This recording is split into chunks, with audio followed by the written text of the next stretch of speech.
오늘 우리가 함께 읽게 될 본문은 이제 고린도서 5장과 7장까지의 내용이 되겠습니다.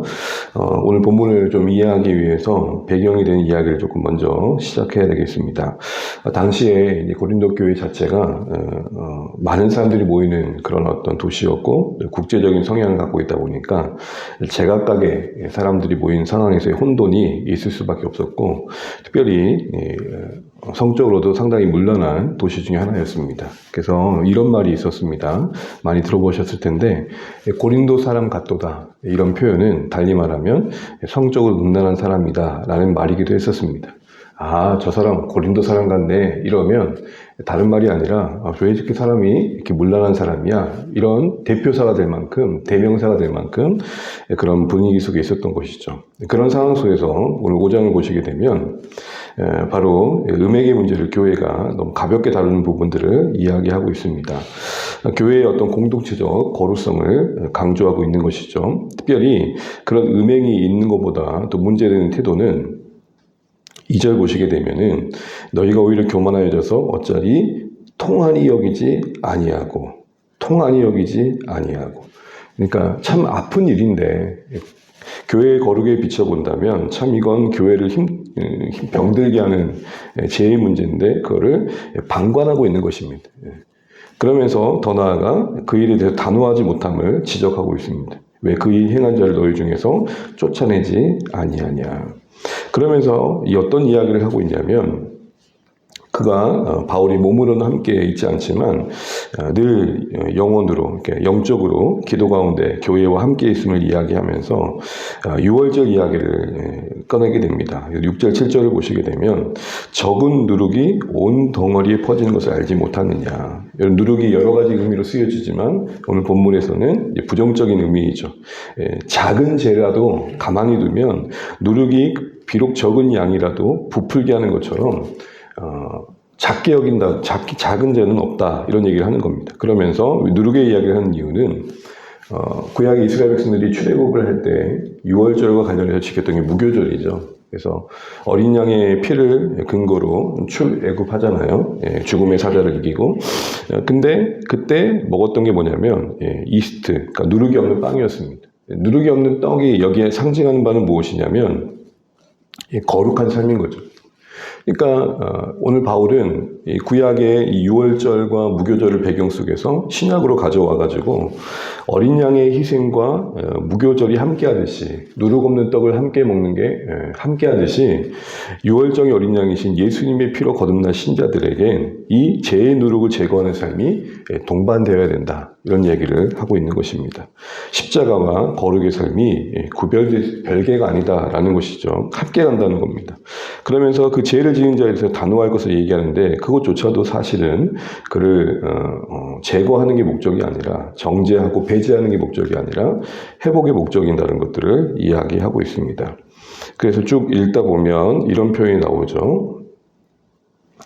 11절, 12절 같이 한 번만 읽어보겠습니다. 11절, 12절입니다.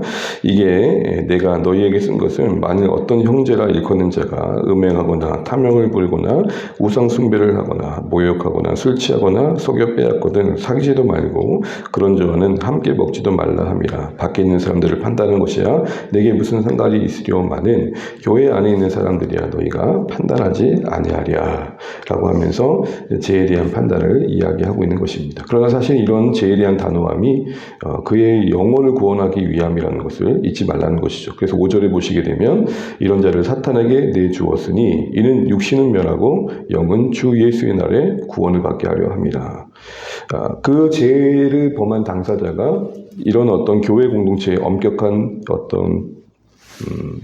엄격하게 다루는 모습을 보면서 자신의 죄를 깊이 인식하고 돌아올 수 있는, 오히려 그런 기회를 만드는 그런 상황이 되는 겁니다. 그냥 눈 감고 지나가 버리면 죄라는 성격상 또 그 죄를 범할 수밖에 없기 때문에 엄격하게 다루어야 된다. 이 얘기를 하는 것이고 그 목적도 회개와 회복이다 이런 이야기를 하고 있는 겁니다. 6장에 넘어오게 되면 법적 분쟁에 대한 이야기를 하고 있습니다. 어제도 말씀드렸던 것처럼 고린도 교회의 여러 문제들을 이제 복음의 시선과 태도로 안목으로 바울이 지금 답을 해가고 있고 대안을 이야기하고 있죠. 6장에서는 1절 보시게 되면 형제 간에 더불어 다툼이 있는데 그 다툼을 해결하기 위해서 세상 법정에 고소를 한 그런 상황이 놓여져 있습니다. 그러면서 문제 삼고 있는 건 뭐냐면 성도가 세상을 오히려 판단해야 할 존재인데 그 분쟁을 사랑 안에서 지혜롭게 해결하지 못하고 법정까지 가서 어떻게든 명확하게 이겨내려고 하는 그 태도 자체가 문제시되고 있는 것입니다. 그래서 이런 말을 합니다. 우리 7절, 8절 같이 한번 읽어보겠습니다. 7절, 8절 너희가 피차 고발함으로 너희 가운데 이미 뚜렷한 허물이 있나니 차라리 불의를 당하는 것이 낫지 아니하며 차라리 속는 것이 낫지 아니하냐 너희는 불의를 행하고 속이는구나 그는 너희 형제로다. 얼핏 보면 7절 말씀을 보면 마치 불의를 덮어주라는 말처럼 들리고 불의가 당연한 것처럼 들려집니다. 악의 눈을 감으라고 하는 것처럼 들려집니다. 불의가 정당한 것처럼 이야기를 합니다. 그러나 사실 그런 말이 아니고 역설이죠. 그렇게까지 권리를 지키기 위해서 그 자기 권리를 보호하기 위해서 형제의 사랑을 포기하는 것은 또 합당하지 않다는 것입니다. 권리를 끝까지 지키는 그런 또 손해보지 않으려는 태도보다 관계와 공동체를 지키기 위해서 손해를 감수하는 게 오히려 복음에 합당한 태도다라는 것이죠. 그래서 너희가 피차 고발한 그 자체가 이미 뚜렷한 허물이라는 것은 법정까지 가야 하는 그런 상황, 사랑 없는 모습, 그렇게까지 해서라도 상대방을 이기고 말아야겠다는 생각들, 이런 것 자체가 복음의 정신에 맞지 않다라는 것이죠. 법으로 문제를 해결하면 깔끔할 수 있겠지만 그로 인해서 생기는 형제의 관계의 무너짐은 어찌하겠느냐 이렇게 얘기를 하는 것입니다. 그렇다고 소송 그 자체가 성경적이지 않다 이런 얘기를 하는 게 아닙니다. 이 맥락 안에서의 초점은 뭐냐면 마치 판단의 사랑 안에서 지혜롭게 판단할 수 있는 것들 성도의 고유의 위치를 버리고 세상 방식으로 문제를 푸는 그런 문제를 이야기하는 것이죠. 우리 이런 얘기를 많이 하잖아요. 이기고도 진 게임이 있다. 스포츠에 보면은 이겼어요. 그런데 그 과정을 보면은 온갖 어떤 몰래 막 반칙도 하고 막 이렇게 악착같이 막 이겨가지고 상대방을 그냥 뼈 골절시키고 그래서 이겨내가지고 이겼다고 생각해보면 사람들이 이제 스포츠를 보는 사람들이 응원하는 사람들이 어떻게 봅니까? 이기기도 좀 졌다 이렇게 얘기를 하는 거죠. 근데 그런 맥락에서 오늘 세상 법정의 이야기가 다루어지고 있습니다. 결국 바울이 하고자 하는 말은 뭐냐면 성도 간에 그리스도 안에서 함께 형제됨의 그 고유와 그런 어떤 가치, 형제의 그 관계를 지키는 것을 소홀히 여기면 안 되겠다. 시시비비를 따지는 것도 필요하겠지만 그게 너무 지나쳐서 분쟁을 세상의 판단의 기준에 삼아서 해결해가는 것은 합당하지 않다. 이런 얘기를 하고 있는 것입니다. 그러면서 12절부터 20절 보시게 되면은 몸에 대한 이야기를 잠시 하고 있습니다.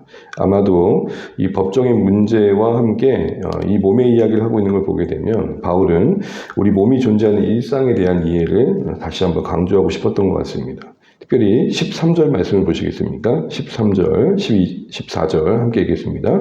음식은 배를 위하여 있고 배는 음식을 위하여 있으나 하나님은 이것저것을 다 폐하시리라. 몸은 음란을 위하여 있지 않고 오직 주를 위하여 있으며 주는 몸을 위하여 계시느니라.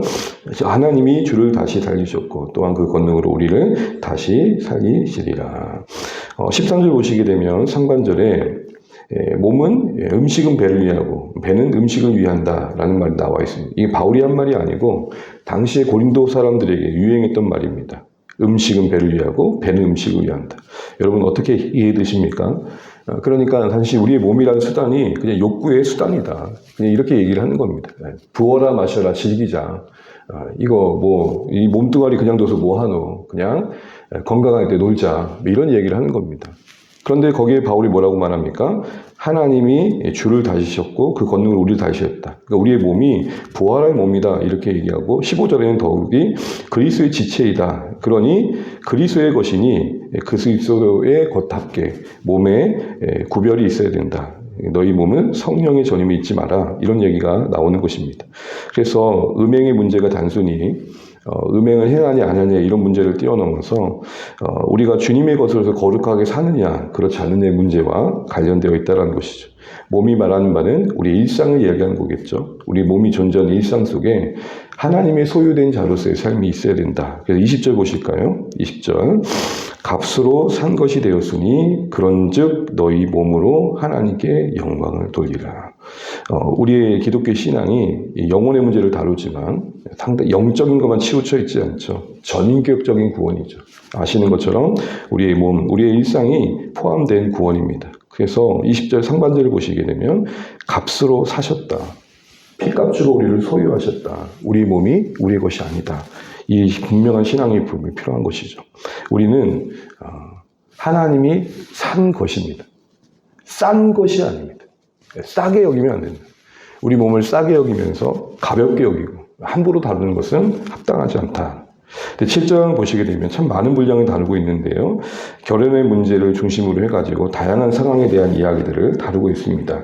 이 새벽에 다 다룰 수는 없고 핵심적인 것만 이야기 정리하고 마치면 일단 이슈되는 문제는 7장 1절에 있었습니다. 우리 7장 1절 같이 한번 읽어보겠습니다. 너희가 쓴 문제에 대하여 말하면 남자가 여자를 가까이 아니함이 좋으나 이것도 바울이 한 말이 아니고 고린도 교회가 질문한 것이고 성도들 가운데 일부는 그 음란함을 해결하는 방법으로 남녀 관계 자체를 멀리하는 게 좋다라는 금욕주의로 흐른 것입니다. 근데 그것도 아니라는 것이죠. 그래서 바울은 복음의 균형을 이야기합니다. 결혼 안에서의 남녀 관계를 이야기하고 혼인을 통하여서 건강한 하나님이 허락하신 그 욕구를 해결하는 방법을 이야기하고 있습니다. 그 이야기를 하는 중에 어떤 이야기를 또 다루고 있냐면 이 8절부터 16절까지 보게 되면 다양한 상황 속의 결혼을 이야기하고 있습니다. 미혼자부터 해서 홀로 남은 자들, 또 믿지 않는 자와 결혼한 자들, 다양한 이야기를 하면서 이야기하고 있는 핵심은 뭐냐면은 그 상황 속에 놓여 있는 모든 자들을 편견의 시선으로 바라보면 안 되고 그 상황 속에서 하나님과 동행하면서 구원과 거룩을 이루어야 된다. 이렇게 얘기를 하는 겁니다. 한 예로 믿지 않는 배우자와 함께 사는 가정이 있을 때 그 가정 속에서 믿는 자는 믿지 않는 가족들에게 구원의 통로가 될 수 있으면 잊지 말아라. 이렇게 얘기를 합니다. 우리 14절, 15절 같이 14절 한번 읽어보겠습니다. 14절입니다. 믿지 아니하는 남편이 아내로 말미암아 거룩하게 되고 믿지 않는 아내가 남편으로 말미암아 거룩하게 되다니 그렇지 아니하면 너희 자녀도 깨끗하지 못하리라. 그러나 이제 거룩하니라. 두 가지를 이야기하는 것 같습니다. 고린도 교회 성도들 안에 예수님을 모르고 있다가 배우자 중에 한 사람이 예수님을 믿게 되는 경우가 있지 않습니까? 그걸 가지고 신앙과 결혼해야 된다고 이혼을 촉구하는 사람도 있었던 것 같습니다. 근데 그건 아니라는 겁니다. 그건 아니라는 겁니다. 부르신 그 받은 자리에서 먼저 신자된 자가 있다면 그 가정 안에서 서로가 함께 살기를 원하고 있는 상황이라면 그 안에서 먼저 믿은 자의 신앙적인 어떤 책임이 있다는 것들을 이야기하고 있고 그의 부르심은 가족을 부르시는 하나님의 방법이다. 이렇게 얘기를 하고 있습니다. 그러면서 참 소망이 되는 말은 이겁니다. 14절 끝절을 보십시오. 그러나 이제 거룩하니라. 이게 무슨 말일까요? 그런 자 중에 그렇게 해서 가족들이 구원받은 자가 있다고 얘기를 하는 겁니다. 그러니까 어떤 한 가지 잣대만을 가지고 그 상황을 볼 것은 아니다. 결국 어떤 선택의 기준은 자신의 기분이나 편리가 아니라 어떤 획일적인 잣대가 아니라 어떻게 하면 더 구원과 거룩을 이루어갈 것인가, 어떻게 하면 더 하나님과의 관계를 지키며 하나님의 일하심에 참여할 것인가, 이렇게 이야기를 하는 것이죠. 그래서 바울은 이 모든 이야기를 진행시켜가면서 아주 중요한 원리 한 가지를 이야기합니다. 19절 같이 한번 읽어보겠습니다. 19절 20절입니다. 할례 받는 것도 아무것도 아니요 할례 받지 아니하는 것도 아무것도 아니로되 오직 하나님의 계명을 지킬 따름이니라. 각 사람은 부르심을 받은 그 부르심 그대로 지내라. 이방인들 가운데는 유대인들과 다르게 할례 없이 부르심을 받았을 거 아닙니까? 그런 그들에게는 할례를 행하려고 막 촉구하는 사람도 있었을 겁니다. 근데 바울이 말하는 게 뭡니까? 유대인으로 부름을 받았든 이방에서 부름을 받았든 결혼을 해가지고 홀로 부름을 받았든 그리고 혼자 남겨진 상황에서 부름을 받았든 어떤 부르심 가운데 가장 중요한 본질은 뭐냐? 그 부르심의 자리에서 하나님과 함께하고 어떻게 하면 하나님의 계명을 이룰 것인가 이런 얘기를 하라는 것이죠. 그래서 24절에 이렇게 작은 결론을 내립니다. 함께 읽죠. 형제들아 너희는 각각 부르심을 받던 그대로 하나님과 함께 거하라. 더 나은 삶의 모양과 환경을 바꾸는 데 집착하기보다는 주어진 자리에서 하나님을 섬기는 것, 하나님의 것으로 사는 고민을 하는 것, 그리스도의 것됨을 드러내는 것, 그게 더 중요하다 이런 얘기를 하는 것입니다. 그러면서 바울은 가능하면 나와 같이 결혼하지 않으면 좋겠다라고 말합니다. 이것은 그 당시의 특수한 상황을 점도한 겁니다. 그 당시에는 수많은 전쟁들이 있고 그러다 보니 임박한 종말론이 있던 분위기 속에서 결혼을 해가지고 가족을 종종 잃는 경우도 너무 자주 있었고 그래서 오히려 더 하나님 자신을 기쁘시게 하는 게 하나님을 기쁘시게 하기 위해서 홀로 사는 게 더 지혜롭겠다고 말하는 겁니다. 그렇다고 해서 결혼하는 게 문제라고 말하는 건 아닙니다. 그것조차도 우열의 개념이 아니라는 거죠. 결혼을 하지 않고 독신으로 살면서 하나님을 기쁘게 하는 게 더 낫고 그런 말이 아니라 어떤 형편에서 부르심 받든지 간에 하나님의 함께 행하라 이런 얘기를 하고 있습니다. 그러면서 바울은 마지막에 독특한 동말론과 함께 단축한 때를 염두하고 마지막 때를 살라고 이야기를 하고 있습니다. 그 12구절을 보시게 되면은 마지막 때를 염두하면서 이 세상의 모든 것을 즐길 사람처럼 살지 말라고 이야기하고 있는 것이죠. 정리하겠습니다. 어떤 특정한 삶의 방식이 영적으로 더 우월하다고 말하지 않고 있습니다.